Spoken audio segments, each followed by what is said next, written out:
Good morning, dear students. Today I am going to explain chapter number 7, The Necklace. So, let's begin the chapter. The story revolves around a selfish lady named Matilda. यानी सबसे पहले आपको characters के नाम learn करने होंगे कि ये स्टोरी किसके बारे में है। एक सेल्फिश लेडी होती है जिसका नाम था Matilda. She is unsatisfied with her life as she was a rich, यानी वो अपनी लाइफ से सेटिस्फाइड नहीं थी, अपनी लाइफ में satisfied husband, and because she belongs to a family of clerk and her family unable to give dowry she is married to a clerk. यानी वो कैसी फैमिली को बिलोंग करती थी, एक क्लर्क की फैमिली से बिलोंग करती थी और उसकी मैरिज भी एक क्लर्क की फैमिली में ही हुई थी. One day both the husband and wife are invited to a party at the minister's house. एक दिन क्या होता है कि मटिल्डा और उसका हस्बैंड जो है दोनों को एक मिनिस्टर की पार्टी में इनवाइट किया गया था. But Matilda does not have good clothes and jewels to wear as such a party. यानी लेकिन मटिल्डा के पास जो है बड़े लोगों की पार्टी थी, मिनिस्टर्स के यहाँ जाना था, अच्छे कपड़े और ज्वेलरी नहीं थी, तो वो खुश नहीं थी कि मैं कैसे जाऊँ पार्टी में, उनके अकॉर्डिंग ही मुझे कपड़े वगैरह पहन के जाने चाहिए. Her husband suggest her two by a dress and ask an old friend for jewellery. उसका हस्बैंड ने क्या किया, उसको सजेशन दिया कि एक ड्रेस खरीद लो और ऐसा है अपनी किसी पुरानी फ्रेंड से ज्वेलरी जो है उधार लेके आ जाओ पहनने के लिए, फिर वापस कर देना. She then borrow a necklace from her friend and goes to the party. इसलिए वो क्या करती है, ड्रेस ले ली और अपनी एक फ्रेंड से एक नेकलेस बोरो उधार ले लेती है पार्टी में पहनने के लिए, फिर उसे वापस कर देगी. What happens next proves to be a lesson for the unhappy lady. अब उसके बाद क्या होता है, ये जब हम टेक्स्ट पढ़ेंगे चैप्टर अच्छे से तब समझ में आएगा कि वो नेकलेस ले तो आई लेकिन फिर क्या हुआ, उसके साथ में पूरी स्टोरी आगे एक्सप्लेन होगी. So come to the passage number 1. अब स्टोरी स्टार्ट हो रही है. She was one of those pretty young ladies born as if. वो उनमें से एक जो है, यानी प्रिटी लेडी थी, वो सुंदर lady, born as if through an error of destiny. किस में पैदा हुई थी, किस्मत की दुर्भाग्य से मानते हैं, बदकिस्मती से एक क्लर्क फैमिली में पैदा हुई थी वो लेडी.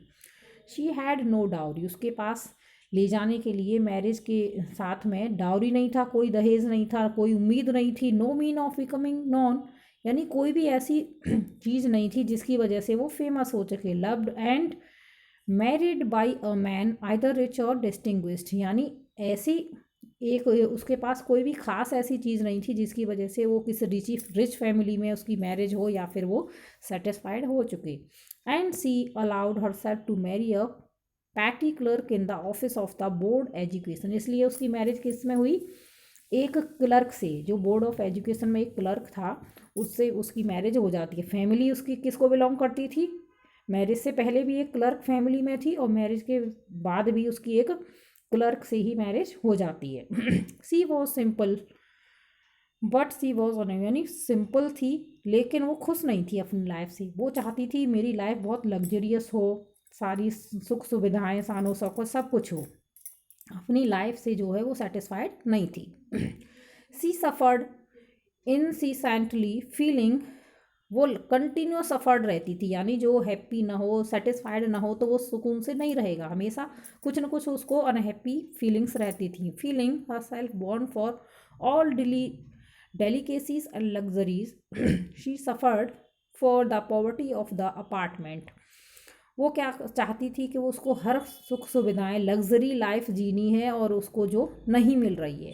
द सेवी वॉल्स एंड वॉर्न चेयर्स, यानी उस अपार्टमेंट की पुरानी पुरानी चेयर्स पर और ऐसे सामान के साथ रहना उसको वो जो है अच्छा नहीं लगता था. इस तरह की फैमिली को बिलोंग करना वो चाहती थी, मैं भी एक रिच फैमिली में या रिच लेडी बन जाऊँ. All these things torture and angered her. ये सारी चीज़ें उसे टॉर्चर, परेशान कंटिन्यूस करती रहती थी और जिससे वो हमेशा गुस्से में रहती थी.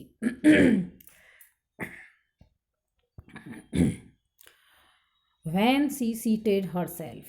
जब उसने अपने आप को seated her self dinner opposite her husband who uncovered the Turin with delighted ear, saying, "Oh, the good potties, potty pie, pot pie, I know nothing better than that." She would then, यानी जब उसका husband उसको ये कहता है कि देखो कितनी अच्छी हवा आ रही है, एक उसके बारे में एक्सप्लेन करता है कि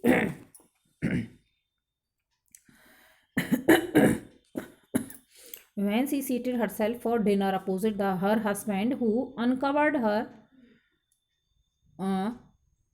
Turin with dilated air saying, यानी जब अपने हस्बैंड के साथ में अपोजिट सीट पर वो डिनर करने के लिए बैठती है और उसका हस्बैंड तो खुश था अपनी लाइफ से, लेकिन वो सेटिस्फाइड नहीं थी, हमेशा ही अनसेटिस्फाइड दिखती थी, अनहैप्पी दिखती थी। और उसको कैसे करता है कि हम अपनी लाइफ में कितना खुश हैं, जो है हमारे पास सेटिस्फाइड, हमें उसी में रहना चाहिए था। लेकिन उसकी जो थिंकिंग थी उसकी वाइफ की, मटिल्डा की, वो बिल्कुल ही अपोजिट थी। वो हमेशा अपने आप को किससे कंपेयर करती थी? अदर लेडीज़ से कंपेयर करती थी, जो भी रिच लेडीज़ उसे दिखती थी उनसे कंपेयर करती थी कि मेरी लाइफ भी उनकी जैसी होनी चाहिए। इसी वजह से वो हमेशा अनसेटिस्फाइड रहती थी, सेटिस्फाइड कभी भी नहीं रहती थी, जिसकी रीज़न ये था कि वो हैप्पी लाइफ में नहीं रहती थी। So I will explain next page of this chapter in next video.